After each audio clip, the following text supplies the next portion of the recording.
Good morning students. आज हम पढ़ रहे हैं अपना नेक्स्ट टॉपिक, जिसका नाम है सोशलाइजेशन प्रोसेस। ये हमारी सेकंड यूनिट का ही टॉपिक है, सोशलाइजेशन प्रोसेस कि सामाजिकरण की प्रक्रिया क्या है। तो हमें इसके बारे में पढ़ना है। एग्जाम में पूछा जाता है कि सोशलाइजेशन प्रोसेस क्या है, इसके बारे में हमें बताना है। कभी कभी इसके एजेंट पूछ लेते हैं, टाइप भी पूछ लेते हैं, तो हम उनके बारे में डिटेल से पढ़ लेते हैं। तो हम बात करते हैं सोशलाइजेशन की, सोशलाइजेशन क्या है। तो इसका जो इंट्रोडक्शन है, सबसे पहले हम वो देख लेते हैं कि जो सोशलाइजेशन है वो एक ऐसी क्रिया है जो कि हमारे जन्म से लेकर के मृत्यु के उपरांत लगातार चलती रहती है।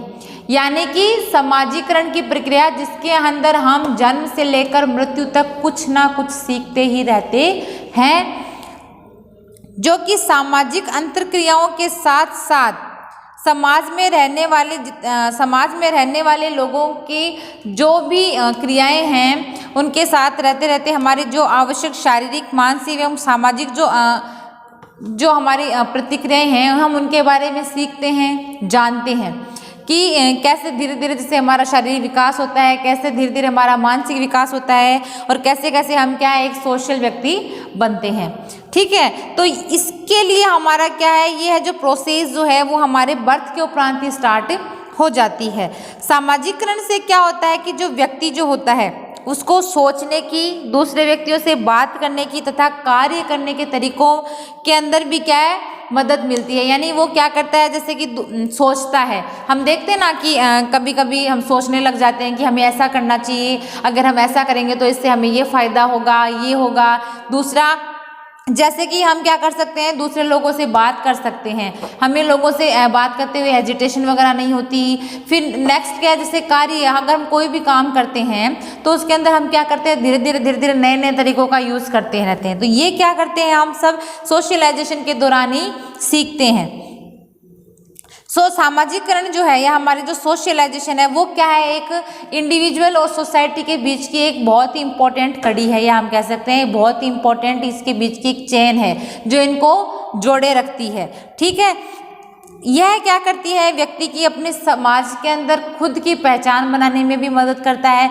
कि अगर हम अच्छे से इस प्रोसेस के अंदर क्या होता है, व्यक्ति जो है वो क्या करता है, समाज के अंदर धीरे धीरे खुद की पहचान बनाता है, वो क्या करता है, एक सोशल पर्सन बनता है। शिशु की हम देखते हैं कि जैसे एट बर्थ यानी जन्म के समय जिस बच्चा जैसे हमारे समाज में आता है या हमारी दुनिया में आता है, तो सबसे पहले वो अपनी फैमिली के कांटेक्ट में आता है। फैमिली के कांटेक्ट में आने के बाद में जैसे धीरे धीरे उसको पता चलता है कि ये उसकी मदर है, उसके फादर हैं, ये इसके दादा दादी हैं। ठीक है, फिर धीरे धीरे उसको पता चलता है कि जैसे ये हमारा वो जैसे उसको कोई चीज़ चाहिए होती है, हमने देखा होगा, तो वो क्या करता है, जैसे रोता है। रोने के जस्ट बाद में क्या होता है, या तो उसकी मदर है या उसके फादर हैं, जो भी हैं, वो उसकी डिमांड को जैसे पूरा करते हैं। जैसे उसने टॉयलेट किया है, वो गीला हो गया है, तो वो रोता है तो घर वाले आके उसको देखते हैं। देखने के बाद उसको पता चलता है कि इसने बच्चे ने टॉयलेट किया, वो क्या करते हैं, उसको चेंज कर देते हैं। तो बच्चा इस चीज़ को क्या समझता है कि हाँ, जैसे ही मैंने रोना स्टार्ट किया, घर वालों ने आके इसको चेंज कर दिया। या उसको भूख लगती है, तब भी वो क्या करता है, क्राई करता है। तो उसको ये पता है कि जैसे ही मैं रोता हूँ तो मेरे घर वाले जो है वो मेरी वो नीड्स है वो फुलफिल करते हैं। तो वो क्या है, ये चीज़ सीख रहा है कि जैसे जैसे मैं रहूँगा मेरे घर वाले मेरी आ जाएंगे केयर करने के लिए। ठीक है, फिर धीरे धीरे जैसे बच्चा बड़ा होता जाता है तो वो क्या करता है, सब लोगों को देखता है, सुनता है सबकी बातें, तो उसी के अकॉर्डिंग क्या करता है, वो खुद को भी ढालने की कोशिश करता है। तो ये क्या है, हमारी एक सोशलाइजेशन की प्रोसेस है। ठीक है, अब हम बात कर लेते हैं कि एजेंट ऑफ सोशलाइजेशन, कि भाई इसके मेन एजेंट कौन कौन से हैं सोशलाइजेशन के, कि जहाँ से हम ये सब सीखते हैं। तो सबसे पहले हमें पता है कि इसका सबसे जो मेन है वो कौन है, इसका फैमिली। यानी जो फैमिली जो होती है वो हमारा मेन एजेंट होता है। क्योंकि बच्चा जैसे ही दुनिया में आता है यानी एट बर्थ, सबसे पहले वो अपनी मदर, फादर और अपने जैसे जो फैमिली मेम्बर है उनके कॉन्टेक्ट में आता है। तो आने के बाद में जैसे ही बच्चा जो है वह परिवार में रहता है, तो वह अपने परिवार की जो सांस्कृतिक मतलब उसकी संस्कृति क्या है, उसके कल्चर क्या है, उसका धर्म क्या है, उन सब के बारे में वो सीखता है। इसके अलावा उसकी भाषा क्या है, वह भाषा के बारे में भी सीखता है। ठीक है, इसके अलावा उसका धर्म क्या है, उन सब के बारे में भी वो धीरे धीरे अपनी फैमिली के थ्रू ही जानता है। और उसको ये पता चलता है कि भाई परिवार में जैसे कौन कौन से हैं, अपनी फैमिली जो है वो जॉइंट फैमिली है, उसमें दादाजी हैं, दादी हैं, चाचा हैं, चाची हैं, भाई बहन हैं, उन सब के बारे में जानता है। जैसा वो लोग जैसे आपस में एक दूसरे के साथ बिहेवियर करते हैं तो बच्चा भी क्या करता है, उन्हीं की तरह ही वो बिहेव करने लग जाता है।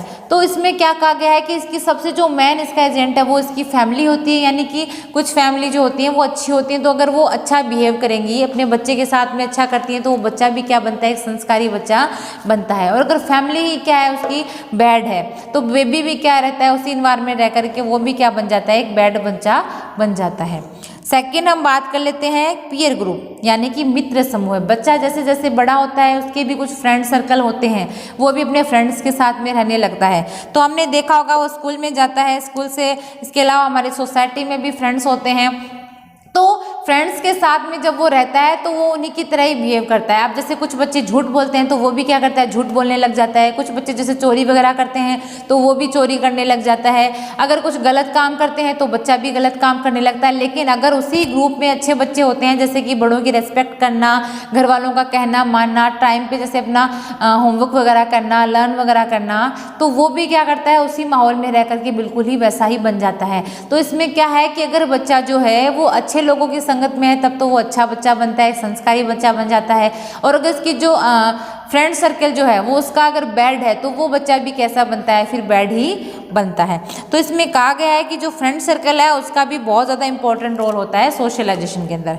फिर हम बात करते हैं थर्ड वन जो है वो है हमारा एजुकेशनल इंस्टीट्यूट, यानी जहाँ पे बच्चा जो है वो अपनी एजुकेशन पूरी करता है। यानी बच्चे को जैसे हमने स्कूल में डाला, वहाँ से लेकर के जब तक उसकी कॉलेज है कंप्लीट होती है तब तक बच्चा क्या करता है, वहीं से सब कुछ सीखता है, क्योंकि वहाँ पे जो टीचर्स होते हैं, ठीक है, तो वो क्या करते हैं, बच्चों को बताते हैं, उनको परिवार के बारे में बताते हैं, अलग अलग धर्म के बारे में बताते हैं, हमारे समाज के अंदर क्या क्या चल रहा है उन सब के बारे में उसको बताते हैं। इसके अलावा जितनी भी नई नई टेक्निक्स वगैरह हो गई हैं उन सब के बारे में उनको बताना, ठीक है। तो अगर उसमें भी क्या होता है कि जो टीचर्स वगैरह जो होते हैं, अगर वो अच्छा है, बच्चों को अच्छे से शिक्षा दे रहा है, उनको अच्छे से पढ़ा रहा है, तब तो क्या होता है कि जो बच्चे जो होते हैं वो अच्छा सीखते हैं। लेकिन अगर जो पढ़ाने वाला टीचर होता है वो ही अच्छे से नहीं पढ़ा पाता है, उनको अच्छे से एक्सप्लेन नहीं कर पाता है, टाइम पे वो क्लास नहीं लेता है, बच्चे क्या कर रहे हैं क्या नहीं कर रहे हैं, तो उस समय वो क्या होता है कि जो बच्चे का जो कौशल विकास होता है वो प्रॉपर नहीं हो पाता है और वो बच्चा क्या चला जाता है, बैड संगति में या बुरी संगति के अंदर वो चला जाता है। तो हम कह सकते हैं कि एजुकेशन का और जो टीचर्स होते हैं उनका भी बहुत इंपॉर्टेंट रोल होता है सोशलाइजेशन के अंदर। फिर हम बात करते हैं हमारी मीडिया की। आजकल हम देखते हैं कि जो मीडिया है, स्पेशली रेडियो है, टीवी है, फिल्म है या इंटरनेट है या हमारा सबसे बड़ा मोबाइल, कि आजकल बच्चे क्या करते हैं, मोबाइल में बहुत ज़्यादा इंटरेस्टेड हैं, तो वो क्या करते हैं, एनी टाइम जैसे मोबाइल में ही रहते हैं, उसमें देखना, उसमें मूवी देखना, उसमें सॉन्ग देखना, फेसबुक चलाना, इंस्टाग्राम चलाना वगैरह वगैरह। तो इस सब से क्या होता है कि उसके व्यवहार पर जो है वो बहुत बुरा असर पड़ता है। वो क्या करता है, जैसे कि मीडिया जो है वो, चलो हम ये कह सकते हैं कि फ़ायदा भी है तो नुकसान भी है। मीडिया से हम क्या करते हैं, जैसे अलग अलग जो भी नई नई घटनाएं घटती हैं उनके बारे में हमें जानकारी मिल जाती है। इसके अलावा जो नए नए जैसे नेता वगैरह है, राजनेता वगैरह है, कौन है, प्रधानमंत्री कौन है, राष्ट्रपति कौन है, इन सब के बारे में भी हमें उनको पता चलता है, ठीक है। इसके अलावा हम कुछ काफ़ी चीज़ें सीखते हैं, हमारा मनोरंजन वगैरह भी होता है। लेकिन कभी कभी क्या होती है कि कुछ ऐसी होती हैं जैसे मूवी वगैरह देखना, तो इन सब से क्या होता है, जो बच्चे जो होते हैं इनका कभी कभी मिसयूज़ भी कर लेते हैं। तो इससे क्या होता है कि उनके जो लाइफ है उस पर इसका नेगेटिव इफेक्ट भी होता है। पॉजिटिव भी है बट इसका नेगेटिव इफेक्ट भी है। तो इससे क्या होता है, कभी कभी कुछ बच्चे तो ऐसे होते हैं जो इसका यूज़ जैसे कि स्पेशली नॉलेज के लिए करते हैं, बट कुछ क्या करते हैं इसका यूज़ जो गलत कामों के लिए भी कर लेते हैं। तो ये क्या करता है, उनकी लाइफ को बहुत ज़्यादा इफेक्ट करता है। यानी इससे भी क्या है, बंदा जो है वो सोशलाइजेशन में उसकी बहुत ज़्यादा मदद करता है। ये थे हमारे एजेंट ऑफ सोशलाइजेशन। अब हम बात करते हैं कि टाइप्स ऑफ सोशलाइजेशन के बेस के प्रकार कौन कौन से। तो इसके 4 प्रकार हैं। पहला है प्राइमरी, सेकंड है सेकेंडरी सोशलाइजेशन, थर्ड है एंटीसिपेटरी और नेक्स्ट है तुम्हारा रीसोशलाइजेशन। अब पहला हम बात कर लेते हैं हमारा प्राइमरी। प्राइमरी तो कौन सा हो गया कि जैसे जन्म के उपरांत बच्चा जो है वो अपनी फैमिली वालों से मिलता है, तो उसमें क्या उसकी संस्कृति, उसकी भाषा, ठीक है, वो सीखता है, अपने धर्म के बारे में सीखता है, ठीक है, तो वो क्या है, बिल्कुल वैसा ही बनता है, ठीक है। तो ये तो जैसे प्राइमरी होगा। सेकेंडरी में कौन से आते हैं कि परिवार के अलावा या फैमिली के अलावा, जैसे कि स्कूल हो गई, ठीक है, जैसे कि अपना जो कानून वगैरह है अपने, जैसे कि उसके बारे में हो गया, अपने धर्म के बारे में हो गया, ठीक है, जो फ्रेंड सर्कल हो गया। तो इन सब से क्या करता है, वो नए नए जैसे जानकारी सीखने में मदद मिलती है उसको। इसका जो बिहेवियर है, मतलब उसका जो बिहेवियर है उसके अंदर भी काफ़ी चेंजेस आते हैं, ठीक है। तो ये सब क्या है, इसके सेकेंडरी सोशलाइजेशन है। थर्ड में क्या आता है कि हमारे एंटीसिपेटरी सोशलाइजेशन, यानी कि फ्यूचर में हमें क्या प्लान करना है, उसके अंदर उसकी क्या भूमिका है, ठीक है, यानी अनुमानित समाजीकरण कहलाता है। कि जैसे कि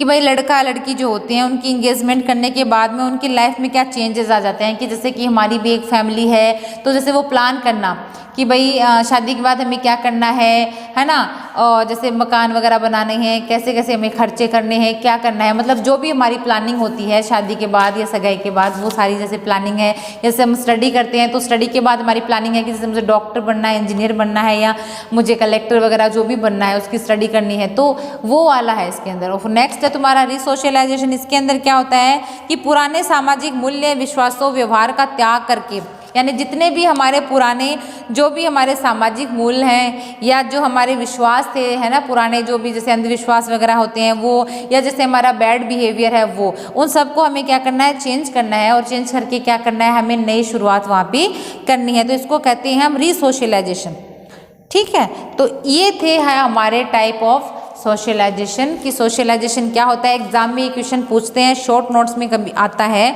कि सोशलाइजेशन क्या होता है। सोशलाइजेशन एक ऐसी प्रोसेस है जो जन्म से लेकर के मृत्यु उपरांत तक हमें कुछ ना कुछ सीखने के लिए इसमें मिलता रहता है। ये हमें नई नई चीज़ें सिखाती है और हमें समाज को और व्यक्ति को जोड़े रखने का काम करती है। फिर हमें इसका इंट्रोडक्शन बता देना है। एजेंट अगर पूछा जाता है तो 4 एजेंट है, फैमिली, पीयर ग्रुप, एजुकेशन और मीडिया। इनसे क्या करता है, बच्चा कुछ ना कुछ सीखता है। और लास्ट वन है हमारा टाइप ऑफ सोशलाइजेशन। ये भी 4 टाइप्स का होता है। प्राइमरी में कौन से आते हैं, फैमिली आती है। सेकेंडरी में अपना जो एजुकेशन है, फ्रेंड सर्कल है, वो आता है। और एंटीसिपेटरी के अंदर ये आता है कि जैसे हमें प्लानिंग क्या करनी है, भाई जैसे अगर हम स्टडी कर रहे हैं तो हमें डॉक्टर बनना है, तो उसके बारे में करना। और रिसोशलाइजेशन में क्या होता है कि जितने भी जो भी हमारे जैसे बैड हैबिट्स थी उनको छोड़ करके नई शुरुआत करना, यानी कि रिसोशलाइजेशन, पुनः समाजीकरण। तो ये हो गया हमारा सोशलाइजेशन प्रोसेस, ये कंप्लीट हो गया।